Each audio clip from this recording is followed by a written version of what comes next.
ಸ್ನೇಹಾಲಯ ಸರಳ ಎನಿಸಿದರೂ ಎಂಥ ಸೊಗಸಾದ ಹೆಸರು. ಜಗತ್ತಿನಲ್ಲಿ ಸ್ನೇಹಕ್ಕೂ ಒಂದು ಮನೆಯನ್ನು ಮಾಡಬಹುದು ಎಂಬ ಕಲ್ಪನೆಯೇ ಅದ್ಭುತವಾದದ್ದು.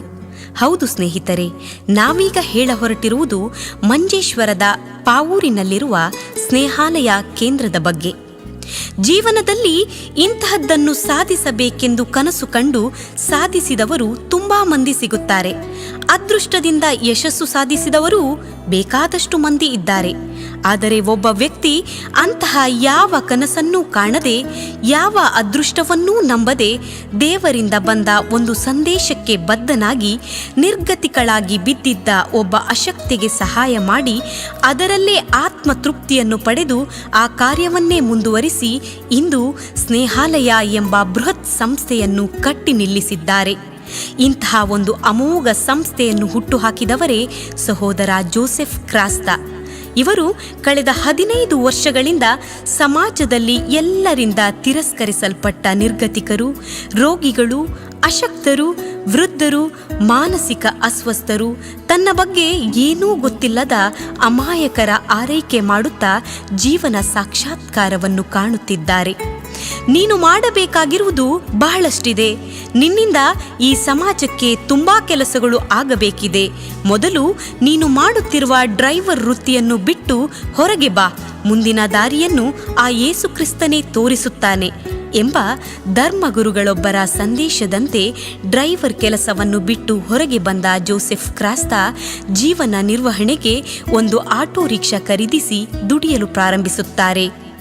ಒಂದು ದಿನ ಮಧ್ಯಾಹ್ನದ ಹೊತ್ತು ಮಂಗಳೂರಿನ ಸ್ಟೇಟ್ ಬ್ಯಾಂಕ್ ಹತ್ತಿರದ ಮೀನು ಮಾರುಕಟ್ಟೆಯ ಬಳಿ ಹಾದು ಹೋಗುತ್ತಿದ್ದಾಗ ಮಾನಸಿಕ ಅಸ್ವಸ್ಥೆಯೊಬ್ಬಳು ಮೀನು ಮಾರುಕಟ್ಟೆಯಿಂದ ಹರಿಯುವ ಕೊಳಚೆ ನೀರನ್ನು ಕುಡಿಯುತ್ತಿರುವುದನ್ನು ಕಂಡು ಮರುಗಿದ ಜೋಸೆಫ್ ಕ್ರಾಸ್ತಾ ಪಕ್ಕದಲ್ಲೇ ಇದ್ದ ಹೋಟೆಲಿನಿಂದ ಒಂದು ಊಟ ಹಾಗೂ ಒಂದು ನೀರಿನ ಬಾಟಲಿಯನ್ನು ತಂದು ಆಕೆಗೆ ನೀಡಿದರು. ಅದನ್ನು ಪಡೆದು ಆಕೆಯ ಮುಖದಲ್ಲಿ ಮೂಡಿದ ಮಂದಹಾಸ ಹಾಗೂ ಧನ್ಯತಾ ಭಾವ ನೋಡಿ ಜೋಸೆಫ್ ಕ್ರಾಸ್ತಾರ ಜೀವನವೇ ಬದಲಾಯಿತು. ಒಬ್ಬಾಕೆ ಅಶಕ್ತಳಿಗೆ ನೀಡಿದ ಒಂದು ಹೊತ್ತಿನ ತುತ್ತಿನಿಂದ ಪ್ರೇರೇಪಿತಗೊಂಡ ಜೋಸೆಫ್ ಕ್ರಾಸ್ತಾರವರು ಪ್ರತಿದಿನ ತನ್ನ ದೈನಂದಿನ ದುಡಿಮೆಯಲ್ಲೇ 5 ಮಂದಿ ನಿರ್ಗತಿಕರಿಗೆ ಮಧ್ಯಾಹ್ನದ ಹೊತ್ತು ಊಟ ಕೊಡಲು ಪ್ರಾರಂಭಿಸಿದರು. ವಿಷಯ ತಿಳಿದ ಇವರ ಆಟೋ ರಿಕ್ಷಾ ಸ್ನೇಹಿತರು ಕೂಡ ಇವರ ಜೊತೆ ಕೈ ಜೋಡಿಸಿದರು. 1 ಊಟ 5 ಆಯಿತು, 5 10 ಆಯಿತು, 10 100 ಆಯಿತು, ಮುಂದೆ ಇನ್ನೂ ಕೂಡ ಜಾಸ್ತಿ ಆಯಿತು.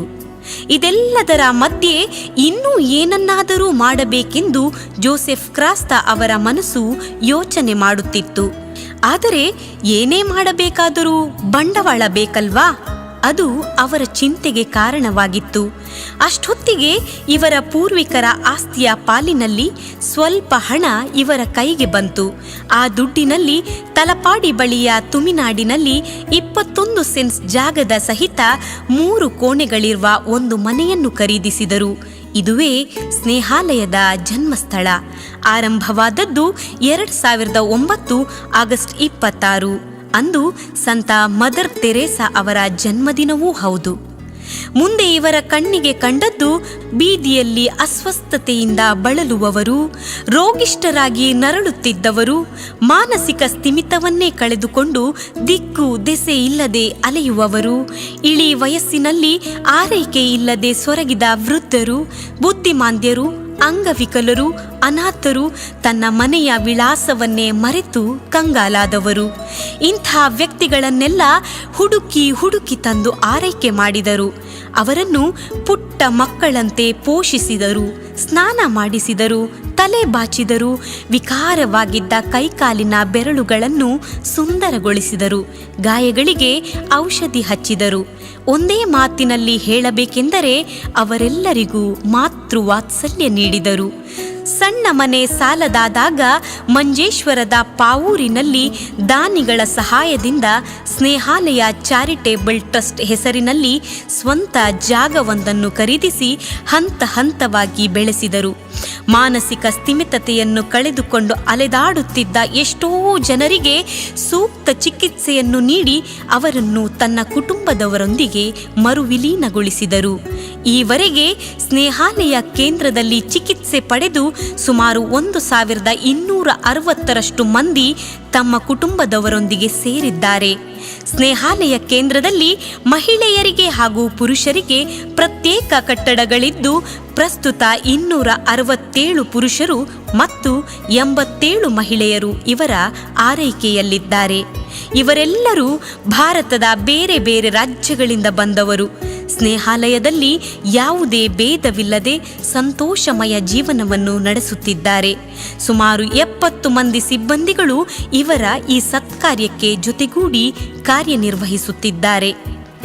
ಇದರ ಜೊತೆಗೆ ವೃತ್ತಿಯಲ್ಲಿ ಶಿಕ್ಷಕಿಯಾಗಿರುವ ಪತ್ನಿ ಒಲಿವಿಯಾ ಕ್ರಾಸ್ತಾ ಇವರ ಎಲ್ಲ ಚಟುವಟಿಕೆಗಳಿಗೂ ಬೆನ್ನೆಲುಬಾಗಿ ನಿಂತಿದ್ದಾರೆ. ಅಲ್ಲದೆ ಇವರ 2 ಮಕ್ಕಳಾದ ಜೋಸ್ಲಿಯಾ ಕ್ರಾಸ್ತಾ ಹಾಗೂ ಜೋವಿಯಲ್ ಕ್ರಾಸ್ತಾ ಕೂಡ ಇವರಿಗೆ ಜೊತೆ ನೀಡಿದ್ದಾರೆ. ಸ್ನೇಹಾಲಯ ಸಂಸ್ಥೆಯು ಹಲವಾರು ಸಮಾಜಮುಖಿ ಕಾರ್ಯಗಳನ್ನು ಕೂಡ ಮಾಡುತ್ತಾ ಬಂದಿದೆ. ಅದರಲ್ಲಿ ಮುಖ್ಯವಾದುದು ವೆನ್ಲಾಕ್ ಆಸ್ಪತ್ರೆಯ ಮನ್ನಾ ಹೆಸರಿನ ನಿತ್ಯ ದಾಸೋಹ. ಮೊದಲು ಮಂಗಳೂರಿನ ವೆನ್ಲಾಕ್ ಆಸ್ಪತ್ರೆಯಲ್ಲಿ ದಾಖಲಾದ ರೋಗಿಗಳ ಪರಿಚಾರಕರಿಗೆ ಊಟದ ವ್ಯವಸ್ಥೆ ಇರಲಿಲ್ಲ. ಈ ವಿಷಯ ತಿಳಿದ ಸ್ನೇಹಾಲಯ ಸಂಸ್ಥೆಯು ಅವರಿಗೆ ಮಧ್ಯಾಹ್ನದ ಊಟದ ವ್ಯವಸ್ಥೆಯನ್ನು ಮಾಡಿತು. ಪ್ರತಿದಿನ ಸುಮಾರು 700 ಮಂದಿ ರೋಗಿಗಳ ಪರಿಚಾರಕರಿಗೆ ಇವರು ಮಧ್ಯಾಹ್ನದ ಊಟವನ್ನು ವಿತರಿಸುತ್ತಾರೆ.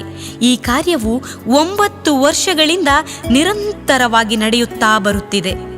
ಇದಲ್ಲದೆ ಕೊರೋನಾ ಸಮಯದಲ್ಲಿ ತೀರಾ ಬಡತನದಲ್ಲಿದ್ದ ದಕ್ಷಿಣ ಕನ್ನಡ ಹಾಗೂ ಕಾಸರಗೋಡು ಜಿಲ್ಲೆಯ 16 ಕುಟುಂಬಗಳಿಗೆ ದಾನಿಗಳ ಸಹಾಯದಿಂದ ಮನೆಯನ್ನು ನಿರ್ಮಿಸಿಕೊಟ್ಟಿದೆ.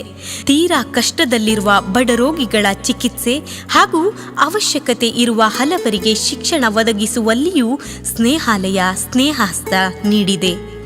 ತಾನು ಮಾಡುತ್ತಿರುವ ಕೆಲಸ ತನ್ನೊಬ್ಬನಿಂದಲೇ ಆಗಿರುವಂಥದ್ದಲ್ಲ, ದಾನಿಗಳು ನೀಡಿದ ಸಹಕಾರ ಮತ್ತು ಪ್ರೋತ್ಸಾಹದಿಂದಲೇ ಸಾಧ್ಯವಾಗಿರುವುದು ಎಂದು ಸಹೋದರ ಜೋಸೆಫ್ ಕ್ರಾಸ್ತಾರು ಧನ್ಯತೆಯಿಂದ ಸ್ಮರಿಸುತ್ತಾರೆ. ಹೌದು ಸ್ನೇಹಿತರೆ, ಸಹೋದರ ಜೋಸೆಫ್ ಕ್ರಾಸ್ತಾರವರ ಈ ಮಹತ್ ಕಾರ್ಯದಲ್ಲಿ ಎಲ್ಲರೂ ಕೈಜೋಡಿಸೋಣ. ಈ ಸೇವಾ ಕಾರ್ಯದಲ್ಲಿ ವಿವಿಧ ರೀತಿಯಲ್ಲಿ ಕೈಜೋಡಿಸುವ ಅವಕಾಶ ಎಲ್ಲರಿಗೂ ಇದೆ. ನಾವು ನಮ್ಮಿಂದಾದ ದೇಣಿಗೆಯನ್ನು ಸಹಾಯದ ರೂಪದಲ್ಲಿ ನೀಡಿ ಸಂಸ್ಥೆಯ ಮತ್ತಷ್ಟು ಕಾರ್ಯಗಳಿಗೆ ನೆರವಾಗೋಣ. ಧನ್ಯವಾದಗಳು.